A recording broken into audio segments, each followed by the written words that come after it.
Pour faire de l'archivage, la commande tar est l'outil par excellence sur les systèmes d'exploitation Linux. Sa syntaxe générale est la commande suivie de l'opération à réaliser, à savoir la création d'une archive ou la suppression d'un élément de l'archive. Le nom de l'archive est précisé avec l'option "-f". Ensuite, la liste des fichiers qui doivent être inclus ou supprimés de l'archive. Nous allons voir quelques exemples d'opérations courantes que vous pouvez utiliser telles quelles.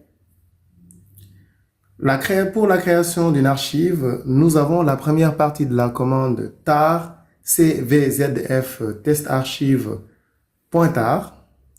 L'option C permet de spécifier que l'opération que nous voulons réaliser, c'est la création. L'option F permet de spécifier le nom de l'archive qui va être créée. Le V permet d'afficher les éléments lors de leur création, donc c'est pour la verbosité. La deuxième partie de la commande consiste à donner la liste des fichiers et répertoires à inclure dans l'archive. La deuxième opération courante de l'archivage, c'est le test ou le listage du contenu de l'archive. Par rapport à la commande précédente, l'option T est utilisée ici pour lister le contenu du résultat et en même temps tester si l'archive est corrompue ou pas. La troisième opération courante que nous allons montrer ici, c'est l'extraction. L'extraction de fichiers dans l'archive. Cette extraction est réalisée grâce à l'option X qui permet d'extraire les fichiers ou des répertoires de l'archive.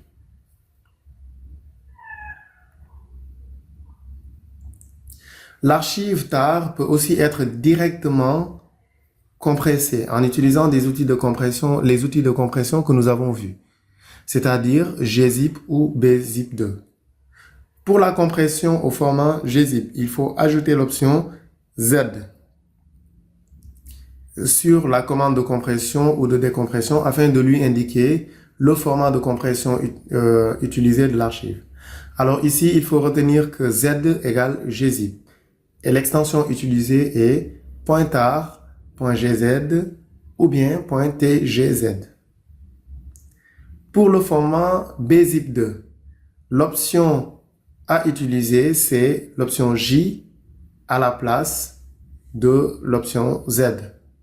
Et l'extension devient .tar.bz2. Donc, vous venez de voir l'outil tar qu'on peut utiliser pour compresser un fichier ou mettre un fichier dans une archive ou l'enlever de l'archive, et il peut être combiné ou bien réutilisé pour aussi compresser le fichier au format gzip ou bz2. Maintenant, sans tarder, nous allons faire une démonstration qui va permettre d'illustrer l'utilisation de la commande tar avec les commandes bzip et gzip pour compresser et décompresser les fichiers.